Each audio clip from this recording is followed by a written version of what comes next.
Okay, let's just talk about this Labor Day energy. This is Comedic Minds, back for a little short video. Just going to go straight into the information. Thank you for subscribing. Thank you for tuning in with your boy, your dude. I don't really like to say your boy. I mean, it's really old, but thank you for tuning in. All right, let's get to it. All right.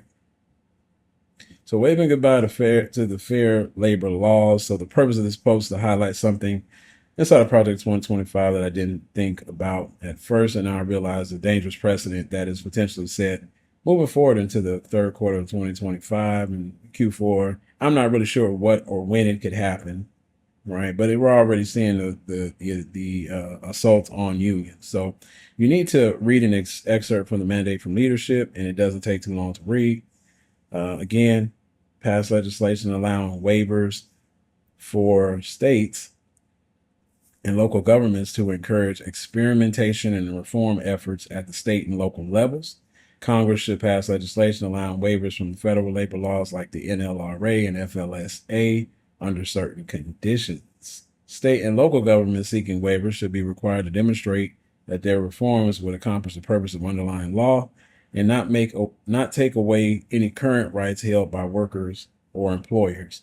In addition, waivers would be limited to 5-year period, after which time they could be modified, canceled, or renewed. So some vague language here.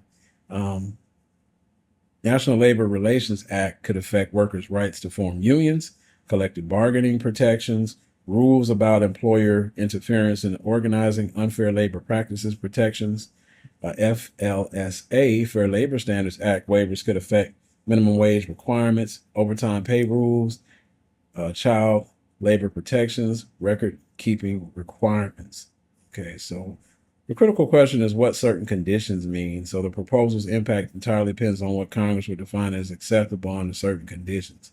The text mentions some guardrails. Some must accomplish the purpose of the underlying law, cannot take away any current rights held by workers or employers, time limited to 5 years, subject to renewal, modification, and cancellation. So the potential interpretations of this. So more restrictive interpretations. States could only waive specific procedural aspects while maintaining core protections. More permissive interpretation, states could potentially waive substantial portions of these laws, including minimum wage floors, if they claim their alerted alternative approach served the same purpose. So what's the real risk of all of this? So without seeing the specific legislation language that would implement this proposal, it's unclear whether states could indeed pay less than the federal minimum wage. So the phrase waivers from federal labor laws like the NLRA and FLSA is broad enough that it could potentially include minimum wage waivers, depending on how Congress wrote the implementing legislation. The safeguards mentioned are quite vague and would depend entirely on how strictly they're interpreted and enforced. So yes, this proposal could potentially open the door to states paying below the federal minimum wage if the certain conditions are defined broadly enough.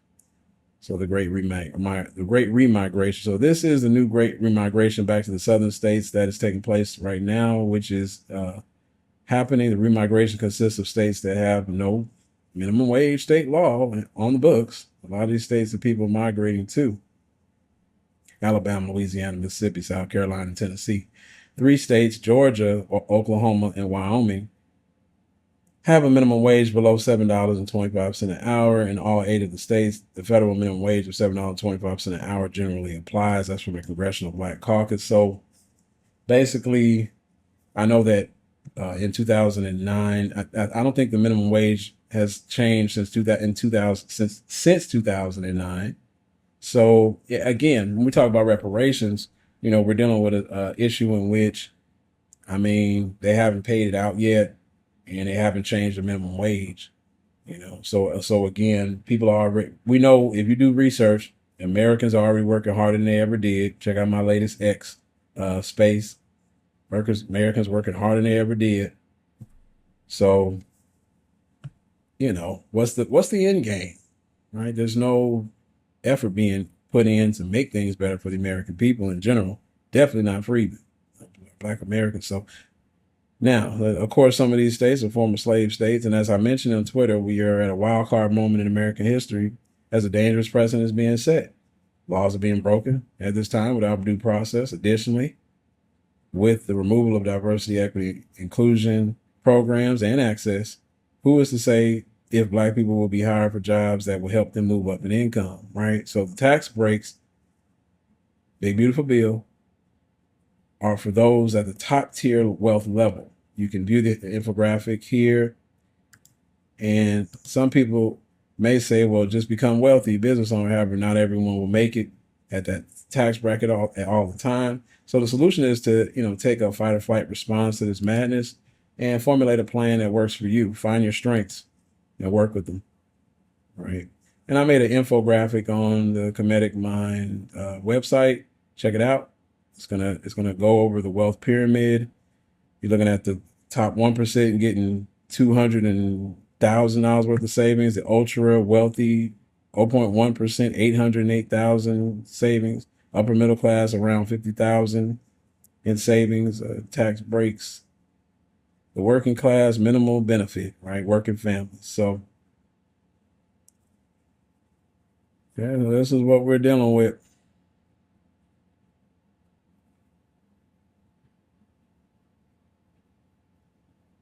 So according to the bill's expanded tax breaks primarily benefit high-income households, with the top 1% receiving the lion's share of the benefits while working families see minimal relief.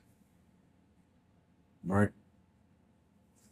So again, if I have any incorrect information, please correct me. Sometimes I get in a rush. I'm excited and I just move too fast and I make errors. I make mistakes, but I appreciate those who check out the Kemetic Minds page. Check out my latest podcast on X about labor. Thank you for listening, tuning in. Stay blessed, stay peaceful. Don't set boundaries, right? Be diligent at this time. Be self-sufficient as possible. We have a lot of earthquakes happening right now. A lot of earth changes are still happening right now. A lot of military movement. You wonder if they're getting ready for a major natural disaster, catastrophe. I don't know. All I know is, if you see the sunrise in the west, okay, something crazy like that. Now, I've seen the moon. It's been all over the place. But, you see some more crazy stuff, be ready. I'm preaching to the choir. Have a good night. Have a good week. Peace.